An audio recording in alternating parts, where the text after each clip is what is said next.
성도님들을 다 아시겠지만 요즘의 청소년들을 조심해야 됩니다.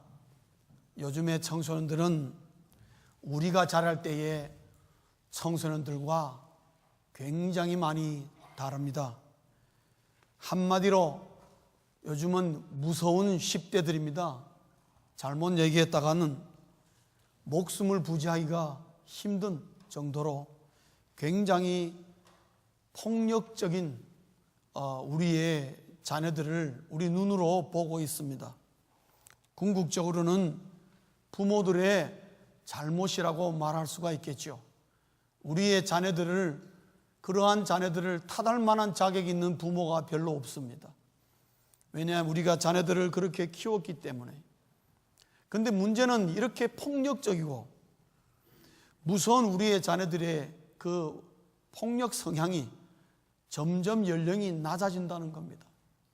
그래서 지금은 초등학생들도 어떻게 사람을 죽이는지, 그리고 자기 자신이 어떻게 하면 자살할 수 있는지를 다 알고 있다는 것입니다. 그리고 많이 생각을 한다는 것입니다.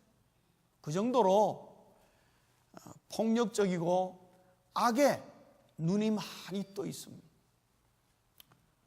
이런 아이들의 특징이 뭐냐 하면요, 반성을 할 줄 모릅니다. 부모들이 그렇게 키웠어. 이 세상에서 네가 최고다 최고다 오냐 오냐 하고 키워놨어. 우리의 자녀들이 지금은 반성을 할 줄 모릅니다. 잘못했다는 생각을 하지 않는다 이 말이죠. 근데 그것은 우리 어른들이 그렇게 보여준 것이라고 볼 수가 있겠죠. 그런데 보면은 2000년 전이나 지금이나 이런 것은 비슷하지 않나 하는 생각이 들 정도로 우리 인간의 본성이 참 사악할 때가 많다는 것을 말하고 있습니다. 오늘 여러분, 우리 본문에 유대 지도자들이 또 등장합니다. 전임 총독이었던 벨릭스가 이제 사임하고 물러가고 새로운 신임 총독이 부임했습니다. 그 사람 이름은 베스도라는 사람인데, 그 사람이 오니까 유대 지도자들이 또다시 2년 만에 등장을 하는데, 이 사람들이 말하는 걸 가만 들어보면은 2년 전이나 지금이나 전혀 변한 게 하나도 없어요. 반성을 안 했다는 거죠. 더군다나 유대 종교의 지도자들입니다. 제사장들입니다, 여러분. 이 당시만 해도 예루살렘 성이 멸망하기 전이었기 때문에 늘 제사가 진행되었습니다. 그 유대의 사가들이 얘기하면 사람들이 예루살렘에, 로마 군인들이 예루살렘에 가기를 싫어했다 그래요. 왜냐하면 하루 종일 동물을 태우고 제사 지내니까 연기가 너무 많이 나서 견딜 수가 없을 정도로 그렇게 2000년 전부터 이미 매연이 만연했다는 거죠. 예루살렘에 제사를 늘 드리니까. 그런데 그 제사를 집행하는 사람들이 누구냐? 대제사장들 아니겠습니까? 하나님 앞에 가장 성결하고 거룩하고 깨끗하며 정말 누구보다도 하나님 앞에 부끄러움이 없는 자라야 되는데, 그들이 오늘 바울을 죽이려는 마음이 2년 전이나 지금이나 똑같은 마음을 그렇게 품고 있다는 것은 얼마나 우리 인간이 악해질 수가 있는가 하는 것을 보여주는 거죠. 2년 전이나 지금 오늘 본문에 등장하는 이 유대 지도자들이 똑같은데 바울을 죽이려고 음모하는 그 내용도 똑같습니다. 새로 부임하는 베스도를 잘 유도해가지고 오니까 이 사람에게 바울을 가이사라에 지금 있으니까 가이사라에 있지 말고 예루살렘으로 데리고 오셔서 여기서 재판할 수 있게 해달라고 그렇게 간청하자 그랬습니다. 그럼 어떡하느냐? 예루살렘으로 바울이 호송하는 도중에 2년 전처럼 매복하였다가 죽이자. 그게 유대 지도자들의 바울을 죽이고자 하는 음모의 내막이었습니다. 베스도가 그걸 알 리가 없겠죠. 그래서 5절에 보면은 아직까지 업무 파악이 제대로 안 된 베스도가 예루살렘에 딱 오니까 유대 지도자들이 베스도에게 뭐라고 부탁하냐면, 베스도 각하여 정말 오시느라고 수고가 많았습니다. 우리들에게 가장 큰 문제가 있는데 지금 가이사라의 저 바울이라는 작자가 정말 우리를 소란케 하고 힘들게 하고 로마에게도 대적하는 자인데 저 사람은 살려두면 안 됩니다. 그런데 이 전임자가 지금 재판을 하다가 그만 관두고 가버렸는데 이게 2년이 넘도록 지금 해결이 안 됐습니다. 간청하오니 저 바울을 예루살렘으로 데리고 오셔서 여기서 재판하여서 분명하게 결과를 얻기를, 결정을 내기를 소원합니다 하고 베스도에게 부탁을 했습니다. 그런데 이상하게 베스도가 5절에 보시면요, 그걸 수용하지 않았습니다. 그걸 뭐라고 말을 돌렸냐면, 그러지 말고 당신들이 그렇게 그 문제가 중대한 사안이라면은 당신들이 가이사라에 내려오시오. 내가 금방 이제 가이사라에 갈 거니까 같이 갑시다. 가서 재판해 봅시다. 그렇게 얘기를 해서 방향을 돌렸습니다. 그래서 유대 지도자들이 가이사라로 오히려 내려오도록 그렇게 만들었습니다. 그렇게 한 이유는 이 베스도라는 사람은 정말 로마 사람이에요. 그리고 로마법을 굉장히 중요하게 다루는 사람이에요. 성격이 그래요. 사람이 깔끔하고 좀 신중한 스타일이에요. 그런데 실질적으로 행정적인 공식적인 재판정은 어디 있느냐면 예루살렘에 있는 게 아니고 가이사라에 있단 말이에요. 그러니까 베스도의 생각은 그게 그렇게 중대 사항이라면 예루살렘에 와서 그 간이 재판이 아니라 가이사라에 가면 정식 재판정이 있으니까 정식으로 해보자, 그 얘기죠. 유대 지도자들이 할 말이 없는 것입니다. 그래서 어쩔 수 없이 베스도가 하는 말에 따라서 오게 된 것이죠.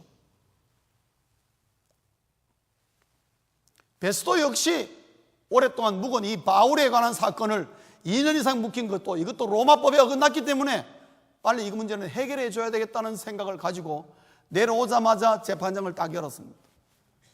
근데 재판정을 딱 열고 보니까 베스도에게 고민이 생겼어요.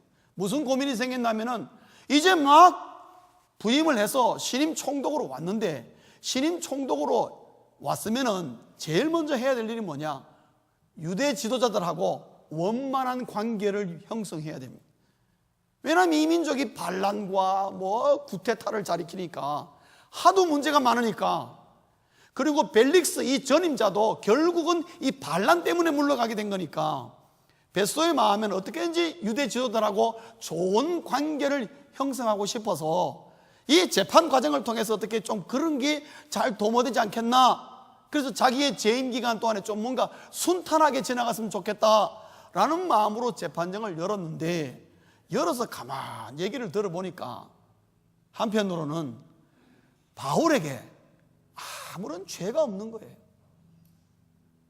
자기 마음속으로는 바울을 그냥 넘겨주면서 죄인으로 딱 판결을 하고 넘겨주면 좋겠는데, 그러면은 유대 지도자라고 좋은 원만한 관계가 형성될 수 있겠지요. 그런데 문제는 뭐냐면 그러고 싶어도 바울에게 죄가 있어야 넘겨주죠. 죄가 없는 거예요. 그것이 베스도에게 고민이 된 겁니다. 이거 어떻게 하면 좋겠냐.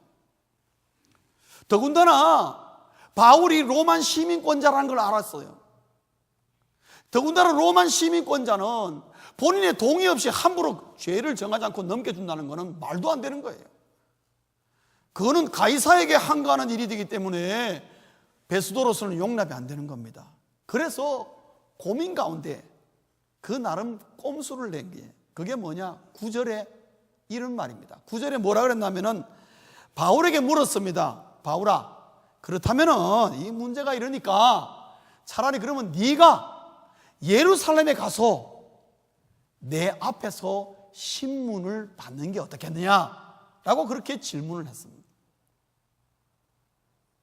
그렇게 질문한 이유는 유대인들의 요구를 들어주면서도 결국 재판은 자기가 원하는 대로 하겠다는 그런 생각이에요. 아마도 유대 지도자들이 요구하는 것은 뭐였나 하면은 저 재판을 예루살렘에서 열게 해달라고 요구한 거니까 그럼 예루살렘으로 옮겨서 재판은 자기가 원하는 대로, 보니까 죄가 없으니까 어쩌면은 바울은 무죄다 이렇게 말할 생각이었는지도 몰라요.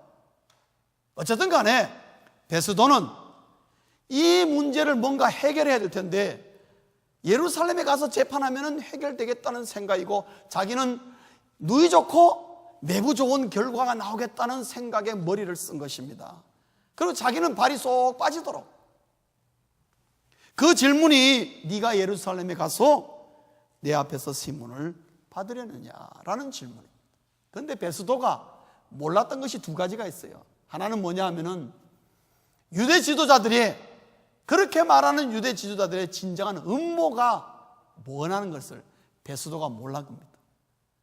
유대 지도자들은 예루살렘에서 바울을 재판받기를 원하지 않습니다. 그런데 그렇게 말한 이유는 뭐냐? 오는 도중에 죽여버리려고 마음먹었다 이 말이에요. 그런데 베스도가 그걸 몰랐어요. 또 하나는 뭐냐 하면은 바울이, 베스도가 그렇게 물으면은 죄가 없는데 그럼 예루살렘에 간들, 여기 간들 뭐가 있겠느냐? 그러면 예루살렘에 가시죠. 이렇게 말할 줄 알았다는 거죠. 바울이 이런 지하에 거절을 하리라고는 꿈에도 생각하지 못한 거예요. 누구의 명령인데? 자기도 동의할 줄 알았어요, 바울이. 그런데 바울이 이런 지하에 거절했습니다. 베스도의 입장에서는 오도 가도 못하는 위치에 처해서 자기가 판 무덤에 자기가 빠져버린 것입니다. 그럴 때에 아차 하는 순간에 바울이 한마디를 딱 합니다. 11절에 뭐라 그럽니까? 하반절에 나는 아무 죄가 없다. 그러므로 지금부터 이 재판은 내가 가이사께 상소하노라. 그렇게 말합니다. 11절 하반절. 딴 말 하지 않습니다. 내가 가이사께 상소하노라. 여러분, 가이사가 누굽니까? 아구스도, 로마 황제를 말합니다. 내 로마 황제에게 재판받겠다. 그런데 이 말 한마디가 말이죠, 이게 놀라운 말이었습니다. 베스도가 정말 속으로 할렐루야라고 부르짖었을 거예요, 아마. 아무도 그 생각을 못했습니다. 유대 지도자들도 그 생각을 못했습니다. 바울도 사실 그렇게 말할 생각이 처음에는 없었습니다. 베스도 역시 생각을 못했습니다. 그런데 갑자기 바울의 입에서 내가 가이사께 상소하노라, 이 말 한마디가 유대 지도자들의 모든 그 음모를 이 한마디로 말미암아 없던 것이 되어버렸다. 무산시켜버렸다는 거죠, 이 한마디가. 그리고 베스도에게는 속이 시원한 말 한마디가 된 것입니다. 왜요? 이 문제 덩어리가 결국 어디로 넘어가게 됐어요? 로마로 넘어가겠다는데 얼마나 좋습니까? 자기를 살려주는 거예요. 유대 지도자들과의 관계에 문제가 발생 안 하면서도 문제가 해결되는 기가 막힌 말 한마디였어요. 더 나아가서는 바울도 유대 지도자들이 죽이려는 쳐놓은 그물로부터 빠져나오는 한마디가 내가 가이사께 상소하노라, 이 말 한마디였습니다. 이 말 한마디가 유대 지도자들의 음모를 무산시키고 베스도의 생각을 없게 해방시키고 바울이 이 음모로부터 자유롭게 만드는 한마디였어요. 더 나아가서는요, 12절의 판결로 말미암아 어떤 결과가 왔느냐? 바울이 이제는 로마에 안 갈래야 안 갈 수 없게 만들어버렸어요. 로마에 가야만 할 명분이 생긴 것입니다. 여러분, 바울이 어딜 가고 싶어 하죠? 로마에 가고 싶어 하는데 오늘 이 말 한마디가 내가 가이사께 상소하노라, 이 말 한마디 때문에 결국 바울은 로마에 가야만 할 명분 속에 들어간 것입니다. 이 말 한마디 때문에 결국 바울은 로마까지 갑니다, 여러분. 12절에 가서 베스도와 배석자 한 사람도 협의해서 결국 어떤 결론이 나왔느냐? 그래, 로마로 가라 그랬습니다. 가이사에게 갈 것이니라 결론 내려버렸어요. 판결이 끝나버렸어요. 성도님 여러분, 누가 바울에게 내가 가이사께 상수하노라 라는 말을 집어넣어서 줄까요? 순간적으로. 저는 이 말씀을 보면서 순간적으로 하나님이 바울에게 이 지혜를 줬구나 라는 것을 발견하는 겁니다. 하나님의 한 수인 겁니다.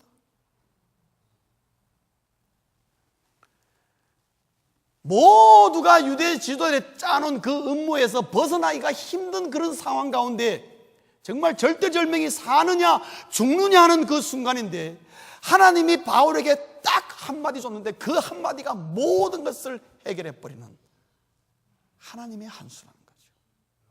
성도님 여러분, 하나님의 한 수가 모든 악한 일을 무산시킨다는 거예요. 여러분 주변에 나쁜 일이 많고 나쁜 이 행동도 많이 나타나고 이래저래 마치 사탄의 원수들 속에 삥 둘러싸여져 있는 것 같습니까? 내 삶이 목사님 온 사방이 나쁜 것으로 삥 둘러싼 것 같아요. 우겨삼을 당한 것 같아요. 그렇습니까? 여러분에게는 하나님의 한 수가 필요한 것입니다. 하나님의 한 수가 여러분에게 임한다면 그 한마디가 여러분 주변의 모든 것을 한순간에 잠잠케 할 것입니다. 이게 하나님의 능력이에요.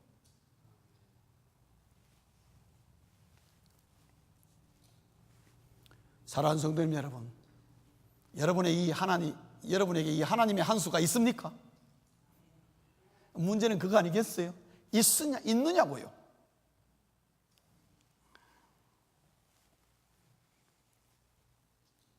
여러분, 우리 예수 믿는 사람에게 이 세상을 감당할 만한 비장의 무기가 하나는 있어야 되거든요.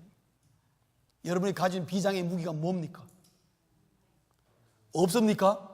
그럼 뭐 빈손 들고 나가서 세상을 감당하겠다고요? 우리 못 감당합니다. 어림도 없습니다. 우리가 얼마나 연약한 존재인데요. 유대 지도자를 보십시오. 그 사람들이나 우리나 50부 100부입니다. 여러분, 신의 한 수가, 하나님의 한 수가 없으면요, 아무리 공부를 많이 하고 아무리 똑똑해도요 세상에 감당 못해서 뻥뻥 나가 떨어지는 것입니다. 여러분,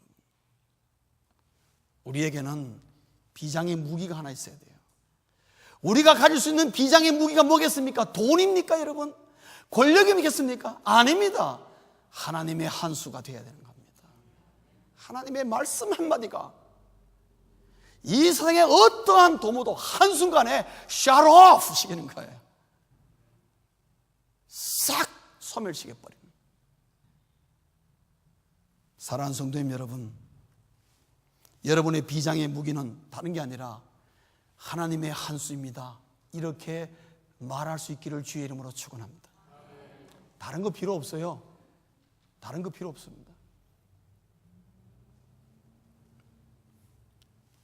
그런데 해석한 것은 모든 성도가 다 이 하나님의 한 수를 경험하느냐?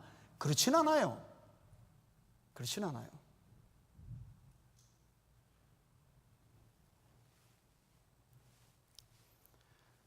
그러면 누구에게 하나님께서 이 하나님의 한 수를 임하게 하고 이것을 사용하게 하느냐? 그게 숙제죠. 근데 오늘 본문 가운데 있는 바울을 보면 답이 나옵니다. 바울을 보면 답이 나오는 거예요.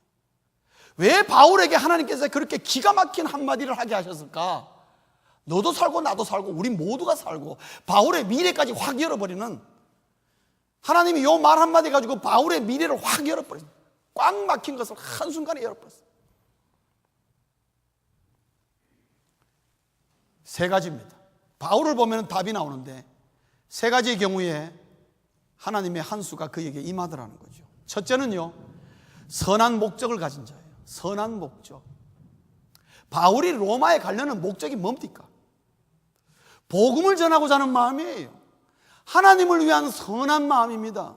사랑하는 성도님 여러분, 마음에 무엇을 하든지 간에 여러분이 직장이나 사업의 현장이나 가정에서든지 무엇을 생각하며 무엇을 행동하든지 간에 하나님을 위하고자 하는 마음이 있을 때에 하나님의 한 수가 여러분에게 임하는 것입니다. 바울의 마음은 그랬습니다, 여러분. 그가 예루살렘에 오는 것은 예루살렘이 최종 목표가 아니었어요. 예루살렘에 온 이유는 구제헌금 전달하러 왔다가 이런 일을 당한 것입니다. 전해주고 자기는 로마로 가고 싶었어요. 그런데 일이 꼬여가지고 이상하게 오리무중이 돼버린 것입니다. 죄수가 되지 않나 난리법석을 떠는 거죠.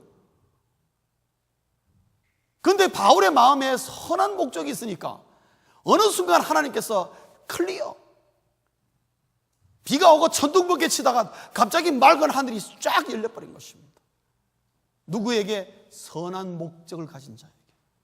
성도님 여러분 삶 속에 하나님의 한 수가 여기에 딱 있으면 내 문제가 다 해결될 것 같은데, 그런 순간에 하나님을 향한 선한 목적을 품으십시오.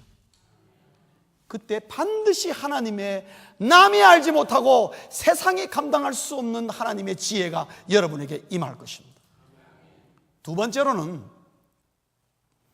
신뢰의 모험을 하는 자입니다. 신뢰의 모험을 하는 자. 바울이 내가 가이사께 상소하노라 할 때에 바울은 그 다음이 어떻게 될지 몰라요. 바울이 그 다음 어떻게 될지 모른다고요. 알 리가 있겠습니까?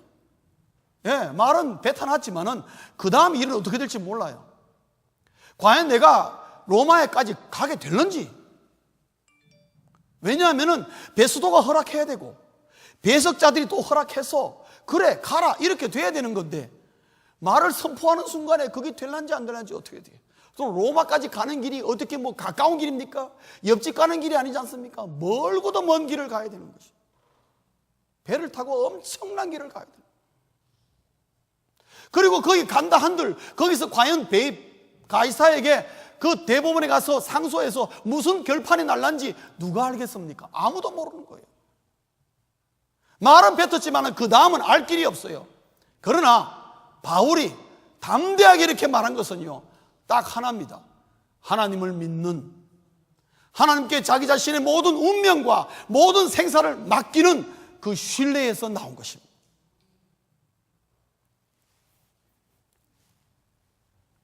어떻게 될지는 모르겠지만은, 그러나 하나님께서 이 말씀을 주셨으니까 하나님을 믿고 선포하고 나갈 때에 그것이 하나님의 한 수가 되어가지고 길을 쫙쫙 열게 된 걸 누가 알았겠어요?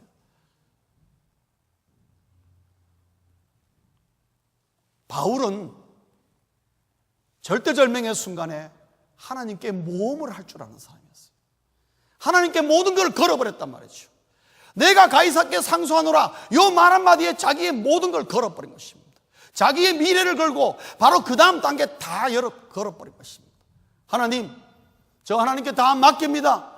이 말, 이 다음, 이 순서 저는 모릅니다. 말했으니까 하나님께서 다 이루어 주시고 하나님께서 이 길을 책임져 주옵소서 하는 그 신뢰의 모험이 있었던 겁니다. 성도님 여러분, 우리 신앙은 모험적이라 해야 됩니다. 저도 좀 성격적으로 모험을 잘 못해요. 저는 이 돌다리를 성격적으로요, 한 번, 두 번 두드리지 않습니다. 한 10대만 두드리고.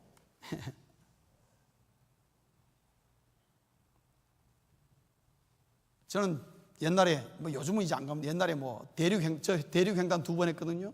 제가 미국 대륙횡단 2번 했습니다. 한 번 가면 한 열흘, 2주씩 잡잖아요. 저는 그냥 안 갑니다. 미리 시간 계산, 마일리지 계산 다 해가지고, 오늘은 어디, 두 번째 날은 어디, 어느 모텔 미리 예약 다 해가지고, 요거 몇 시에 들어갈 것이다 계산 다 해가지고. 그리고 저는요, 운전하지 않습니까? 그 시간 되면 그 모텔 딱 들어갑니다. 한 번도 잘못 들어간 적이 없었어요. 그 어찌 생각하면 참 진짜 이 별로인 인간성이에요. 바늘구멍이 안 들어가는 그런. 잘해서 경비 계산 다 하고요, 기름값 계산 다 해서 우리가 이렇게 하는데 경비가 얼마 들 거라 생각.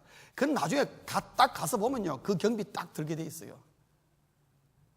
아주 저는 자로 잰 듯 그렇게. 그 몇 시에 깨서 밥해 먹고 어떻게 몇 시에 출발한다. 그 시간 되면 무조건 출발해요. 그래서 참 어떤 면에서는 재미가 없죠. 이 여행은 좀 다이나믹스가 있는데 가다가 이 돌발적인 상황 이런 것들이 재밌는 건데 저는 그걸 용납 못했어요. 모험적이지 못한 거예요. 예. 그래서 저는 하나님 앞에 하나님 이 말씀을 전합니다만 저도 이게 목회 좀 모험적으로 막 그래 하고 싶은데 그게 잘 안 되는데 이거 하나님 좀 그런 마음을 주셨으면 좋겠는데 그렇다고 해서 하나님을 신뢰하지 않느냐 그건 또 아니거든요. 예, 발을 잘 안 내디뎌요. 예, 그래서 문제. 그러나 바울은 아주 모험을 잘하는 사람. 하나님이 나에게 그러한 지혜와 하나님의 한 수를 딱 받는 순간 바로 밀고 나가버리는 그런 게 있어요. 바울은. 그래서 하나님께서 바울을 크게 쓰신 것 같아요. 여러분, 하나님을 신뢰할 때는요, 신뢰를 내가 가장 잘 표현할 수 있는 건 뭐냐? 하나님의 이름으로 모험하는 겁니다. 그냥 아무것도 없어도 밀고 나가버리는 겁니다. 하나님 그걸 어떨 때는 굉장히 기뻐하십니다. 그래서 생각지도 못했던 길과 문이 펑펑 열리는 막 그런 일들이. 여러분의 목사는 잘 못한다 그럴지라도 여러분은 얼마든지 할 수 있습니다. 저를 따라오지 마세요. 예. 모험적인 신앙이, 기독교의 신앙은 모험적인 신앙이라는 말이 과한 말이 아닙니다. 바울은 하나님 앞에 자기의 모든 것을 걸고 모험할 줄 알 때에 그 모험할 때에 하나님께서 놀라운 한 수들을 중간중간에 얼마나 많이 가르쳐 주는지 몰라요. 세 번째로 누구에게 하나님의 한 수가 임하느냐? 거룩한 삶을 사는 자예요. 거룩한 삶을 사는 자예요. 여러분, 바울의 경건이라는 것은 말로 표현할 필요 없습니다. 굉장히 애를 씁니다. 어떻게든지 맑은 영을 가지고 있으려고. 성도님 여러분, 내 영이 맑아야 하나님과의 소통이 굉장히 좋습니다. 그리고 조금만 해도 하나님이 무슨 말 하는지 금방 알아듣습니다. 빨리 움직입니다. 내 영이 어두운 사람들은요, 하나님이 가르쳐주고 찔러주고 난리를 쳐도 못 알아듣습니다, 여러분. 그래서 하나님의 그 놀라운 한 수를 막 놓치면서 지 마음대로 주여 주여 하면서도 정신없이 지 혼자 다니고 있는 것입니다, 여러분. 그런 성도들 많습니다. 성도님 여러분, 하나님이 나에게 무언가를 가르쳐주고 하나님이 내 길을 인도해 주십시오 말하기 전에 경건의 힘을 쓰십시오. 거룩한 삶을 살려고 힘쓰십시오. 하나님의 말씀대로 살라고 힘쓰십시오. 그러면 내 삶의 구비구비마다 하나님의 한 수들이 무한히 임하게 될 것입니다. 바울이 이렇게 놀라운 말들을 하는 건 뭐냐? 다른 게 아니에요. 그의 거룩한 삶 때문에 그런 거예요. 오늘날 한국에 그리스도인들이 이렇게 많은데 왜 그리스도인들이 조롱을 당하는가? 그 아래 글을 제가 보니까요, 기독교인들이 하나님 말씀에 따라 정말 경건하고 거룩하게 사는 사람이 없다, 그렇게 얘기합니다.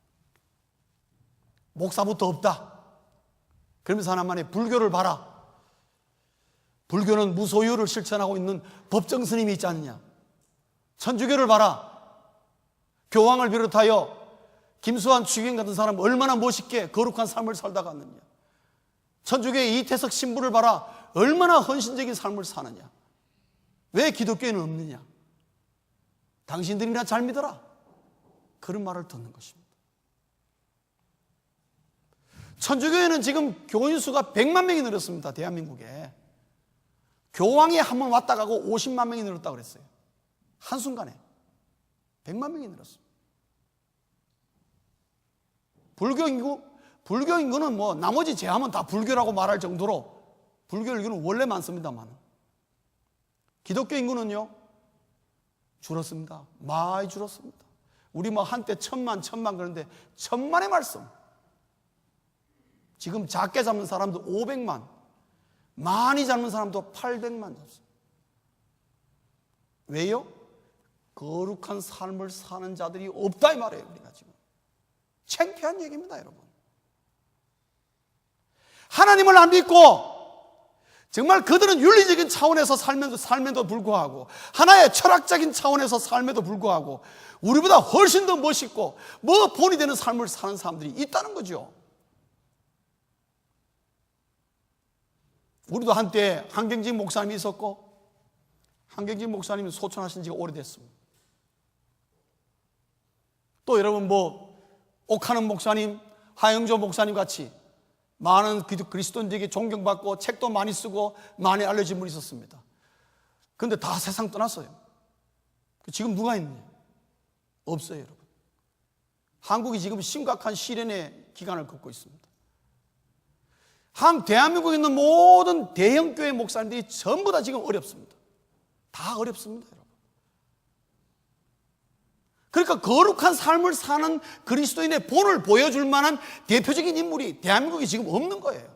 아무도 없는 거예요, 지금. 성도님 여러분, 그 말은요, 하나님의 지혜와 하나님의 한수가 임하지 않고 있다는 걸 말하는 것과 똑같습니다, 여러분. 너무나 부끄럽습니다. 우리 이민교회 별반 다를 바 없습니다. 성도님 여러분, 하나님이 나에게는 왜 이렇게 삶을 살고 왜 이렇게 하냐, 그 말 하기 이전에 내가 먼저 우리가 경건한 삶을 살고 하나님의 말씀을 열심히 말씀대로 살려고 하고 기도하고 말씀과 기도와 찬양을 우리의 삶 속에 정말 그대로 해보려고 애쓰는 사람이 많다면은 하나님의 놀라운 한수들이 우리 모두에게 풍성하게 임하게 될 것인데, 그거는 안 하고 엉뚱한 데 가지고 자꾸만 손을 내미는 경우가 많다 이 말이죠. 잘못된 것입니다. 말씀을 맺겠습니다. 결론적으로 하나님의 한수가 누구에게 있느냐? 소신 있는 신앙인에게 있다 이 말씀입니다. 소신 있는 신앙. 자기가 믿는 바가 뭐며 자기가 추구하는 바가 무엇이며 변할 수 없는 바위와 같은 신뢰와 믿음이 어디에서 나오는지, 이 소신 있는 신앙인, 자신 있게 자기의 믿는 바를 얘기할 수 있는 그 소신 있는 신앙인, 이에게 하나님의 한수가 있다는 것입니다. 사랑하는 성도님 여러분, 소신 있는 신앙인 되시길 주의 이름으로 축원합니다. 원수에게 우겨쌈을 상해도 여러분은 본문을 보시면 결국은 바울이 원하는 대로 되는 거 보지 않습니까? 원수들이 옆에서 아무리 난리를 쳐도 소용이 없어요. 결국은 바울이 원하는 대로 다 되는 것이에요.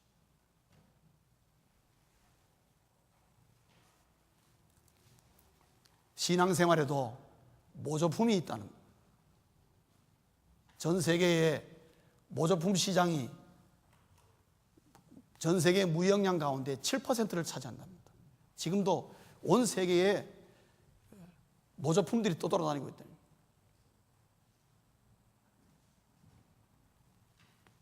근데 신앙에도 모조품이 있습니다. 모조품 신앙은 어떤 신앙이냐? 소신이 없는 신앙. 자기가 뭘 믿는지도 몰라. 겉보기에는 신자고 영적으로는 대단히 관심이 있고 주여 주여 하고 하는 것 같은데, 그의 삶을 보면은 세속적인 생각으로 꽉 차 있고 세속적인 방법으로 살고 자기 육신의 정욕을 추구하기에, 자기가 원하는 것을 추구하기 위하여 하나님의 이름이라도 얼마든지 팔려고 하는 그런 모조품적인 신앙생활을 하는 사람이 많다는 거지요. 그렇기 때문에 하나님의 한수가 안 보이는 것입니다. 성도님 여러분, 소신 있는 신앙인 되십시오. 누가 뭐래도 내가 믿는 바에 대해서 자신 있게 말하며 나는 그것을 위해 산다고 말할 수 있는 신앙인, 그 신앙인은 하나님이 결코 오늘도 가만두지 않습니다. 하나님의 놀라운 계시의 지혜로 말미암아 오늘도 위기의 순간순간 우리 인생의 구비마다 하나님의 한수가 임함으로 말미암아 세상이 감당치 할 수 없고, 그리고 우리의 길을 하나님이 직접 친히 열어가시는 놀라운 역사 속에 우리의 삶이 펼쳐질 것이라는 거죠. 이러한 소신 있는 신앙인으로 하나님의 한수가 늘 나에게 머물러 있는 저와 여러분 다 될 수 있기를 주의 이름으로 축원합니다. 기도하시겠습니다.